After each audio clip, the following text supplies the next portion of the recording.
America అధ్యక్షుడు Donald Trump మళ్లీ సుంకాల మూత మోగించారు. తమ దేశంలోకి వచ్చే అన్ని బ్రాండెడ్, పేటెంటెడ్ ఫార్మాస్యూటికల్స్ దిగుమతులపై అక్టోబర్ 1 నుంచి 100% సుంకాలుంటాయని ప్రకటించారు. దీంతో భారతీయ ఫార్మా రంగం ఒక్కసారిగా ఉలిక్కిపడింది. మెజారిటీ ఔషధ తయారీ సంస్థలకు అమెరికా మార్కెట్ నుంచి వచ్చే ఆదాయమే కీలకం. ఇప్పుడు ఈ సుంకాలు దానికి గండి కొట్టే అవకాశాలు కనిపిస్తున్నాయి. కాగా విదేశీ సంస్థలు అమెరికాలో ఏర్పాటు చేసిన తమ ప్లాంట్లలో ఔషధాలను తయారు చేస్తే లేదా అమెరికాలో ప్లాంట్ల నిర్మాణం చేపడుతున్నా గానీ ఆయా సంస్థల ఉత్పత్తులపై ఈ సుంకాలు ఉండబోవని ట్రంప్ తెలిపారు. ట్రంప్ తాజా టారిఫ్లు బ్రాండెడ్, పేటెంటెడ్ ఫార్మాస్యూటికల్స్ పైనేనని ఇండస్ట్రీ నిపుణులు చెబుతున్నారు. అమెరికాకు భారత్ నుంచి పెద్ద మొత్తంలో జనరిక్ ఔషధాలే ఎగుమతి అవుతున్నాయని గుర్తు చేస్తున్నారు.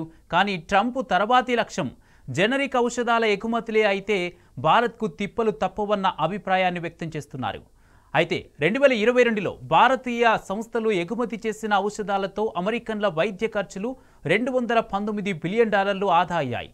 2013 నుంచి 2022 మధ్య $1.3 ట్రిలియన్ అని అంచనా. ఇదంతా జనరిక్ ఔషధాల వల్లేనని, కనుక వాటిపై సుంకాలు అమెరికన్లకే నష్టమని భారతీయ పరిశ్రమ ఎక్స్పర్ట్స్ అంటున్నారు. ఫార్మాపై ట్రంప్ టారిఫ్లు ఒక్కసారిగా భారతీయ స్టాక్ మార్కెట్లోని ఔషధ రంగ సంస్థల షేర్లను షేక్ చేశాయి.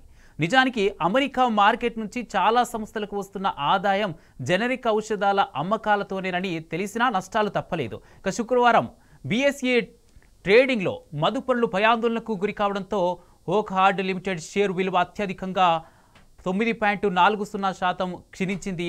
అలాగే Indoco Remedies 5.35%, Zydus Life Sciences 4.21%, Glenmark Pharma 2.99%, ఇక Natco Pharma 2.65%, Sun Pharma 2.55%, Lupin 2.07%, doctor Reddy's 1.73%, Cipla, Aurobindo Pharma షేర్లు పడ్డాయి.